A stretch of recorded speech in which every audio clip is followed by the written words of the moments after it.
Director David Freyne and moderator Joe Lynch.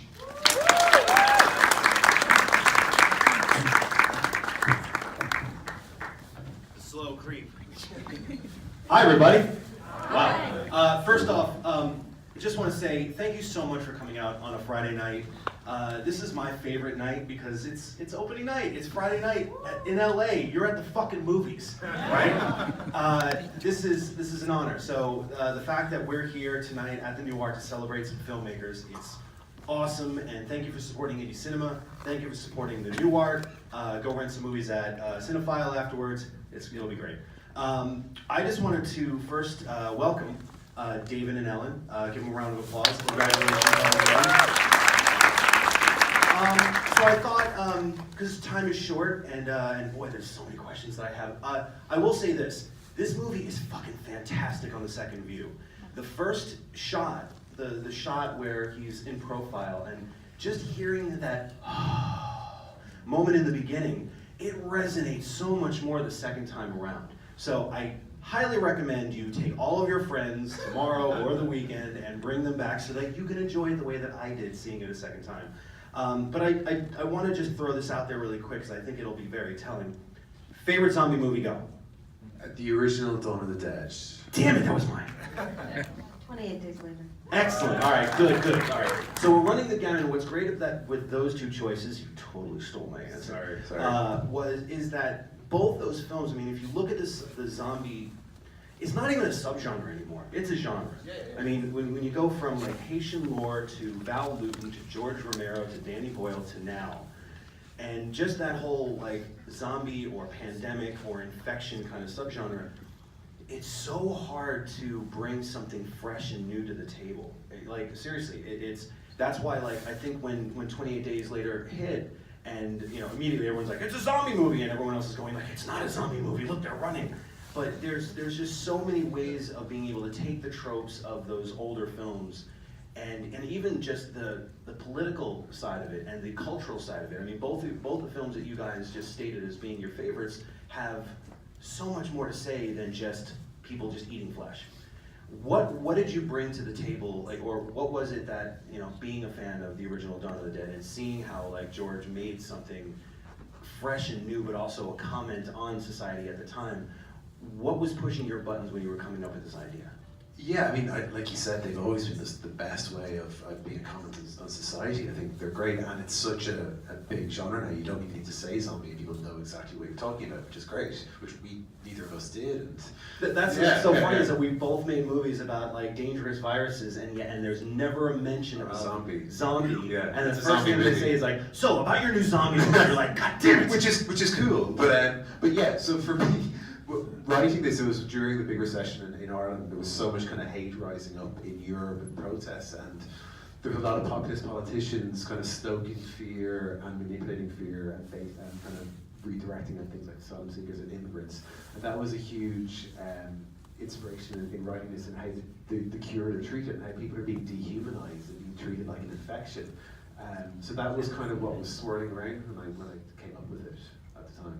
And were you watching, like, did you not reference it, because no filmmaker wants to say, like, I stole this from here and stole that from there, but where were you, like, looking at Dawn of the Dead and seeing, like, where Danny took the 28 series? Please don't take offense at this, but this is kind of the 28 months later that we've been always wanting since 28 weeks later, and they were kind of hinting, but if Ken Loach directed it in a way, and I mean that as high praise, were there any other movies that you were thinking of, like things that you were trying to avoid, or, because there's so much that's happening around the swirl of this movie, it's not just plopping a bunch of people in a cabin or a mall or whatever and going like, and there's an infection. Yeah, I mean, I think the thing we were very conscious of is you can't subvert something if it's not familiar. Like, it's not the movie that begins or there's end if the film before isn't so much familiar. So we had to adhere to certain tropes, and then we just wanted to add to it and make sure that our infected had kind of a more animalistic kind of nature, and they behave like wolves and they communicated. That kind of complicated skills. Breathing, like, yeah, it was so important. Lots of heavy breathing. It's quite weird. So yeah, it wasn't important. No, it wasn't important. Tried. So it was just making sure that you're just adding into it, but it has to still feel like it's part of the genre or it's not working. So, Ellen, your performance in this is fucking balls out. It's amazing. Seriously, please. It's so grounded. It really is. It's the emotional core of the film, and yet at the same time, when David sets up a oneer out, like with you walking out to check out the lay of the land, then go right back in, come out with a fucking axe, and take a dude down. Like, it wasn't that moment that is telling the audience to kind of rah-rah, because it's like, look at her, she's grabbing an axe, we didn't expect that. It's more just, yeah, that's what she would do. She'd grab a fucking axe and she'd take anybody down, like that, you know. What attracted you to the script, and how did you get involved in the film? Because you're not just, you know, obviously the star of the film, but you're also a producer on the film as well. Yeah, well, I mean, really, I just was sent David's script, and I was excited because it seemed like such an interesting, fresh take on this kind of film, and I was moved and compelled by the script, and I mean, that's really what did it for me. And I watched David's short films, which are so fantastic, you can see online. And I was just excited to be a part of his first feature. So the film was shot in Dublin and Belfast as well? It was one day in Belfast. And the Still rest counts was- as Belfast. Still counts. The rest was Dublin. What was it like during the shooting process for you? I mean, you know, obviously you've done films around the world. What was it like about being in Dublin at this time making this film?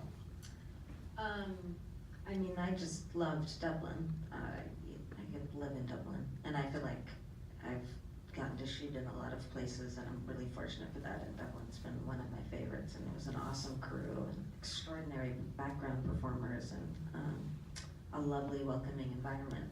It was a strange time because our last week of pre-production, Trump got elected. So we entered, you know, it was very grim.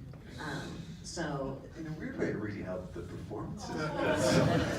Because you were trying to put on this happy face with this kid, and your world is crumbling in an odd way. yeah, the world is crumbling.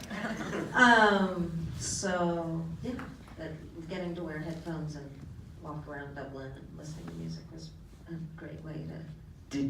One question with the camera that you were using, did David have you shoot anything? Because there's a lot of footage that's integrated into the movie, and what's great is that it completely grounds the film into a world that feels like it is next door and it is now.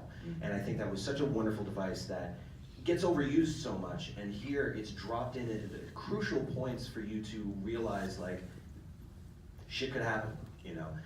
Were you manning any of those shots at all, or? I don't think I was. You manned some of them, and then you didn't man others.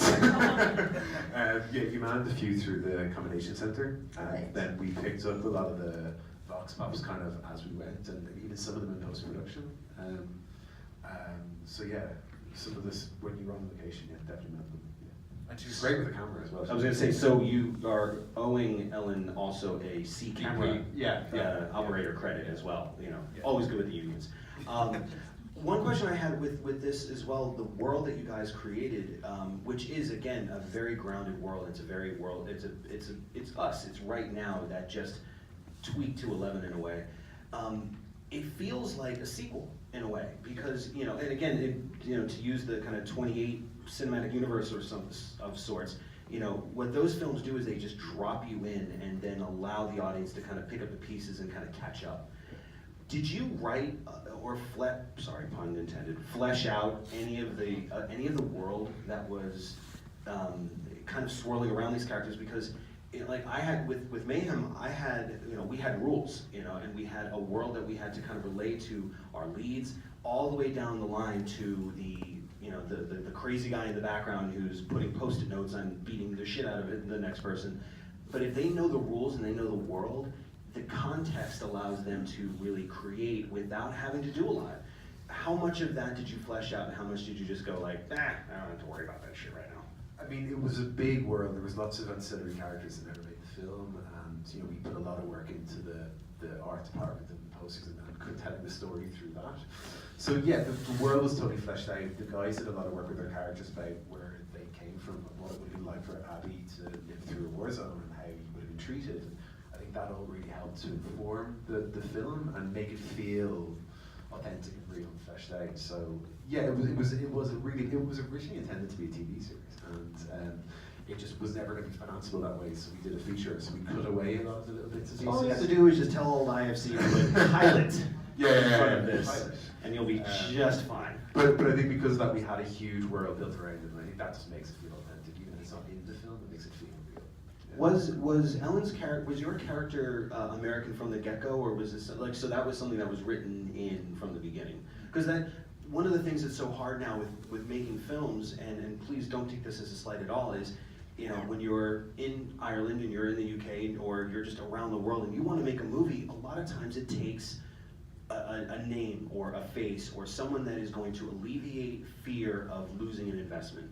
So when, you know, when someone like Ellen comes in and is fully supportive of your vision and is pushing you and is supportive of you, you know, many times this kind of blows up in people's faces, because sometimes they're just cast because they are someone, you know, whereas obviously you came in and you just fucking destroyed it.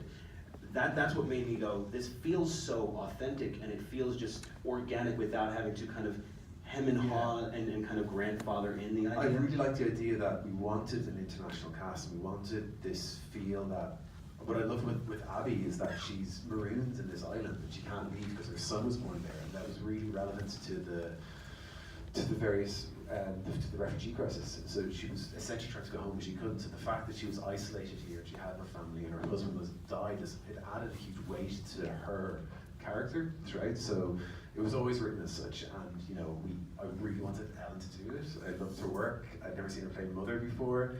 We tried her, not assuming we would get a no, just assuming we'd be moving on pretty quickly. So it's kind of still a pinch yourself moment that she Keep pinching, it's okay. Yeah. You're at Nuart right now. Yeah. With Ellen and with all these people, you just showed your fucking movie in Hollywood. Yeah. You can pinch. It's nice. Pinch away. You can pinch it after the movie. So yeah, no, it was always international. It was always to be American. Before I open up to any questions, one thing that I am very much in awe of is the child performers. His performance is amazing in the movie. And you know, there's that old adage, you know, don't work with kids and dogs or zombies. What was it like working with him? Because there's moments in the movie that are pure play. Like, you guys have a long lens on, what was his name again? I'm sorry. Oscar in real life, Kenny in the film. Oscar. So when you and Oscar were kind of playing from afar, and he's just got a long lens on it, it just felt like someone just went, roll camera, and it just felt so authentic. And it's like you were there.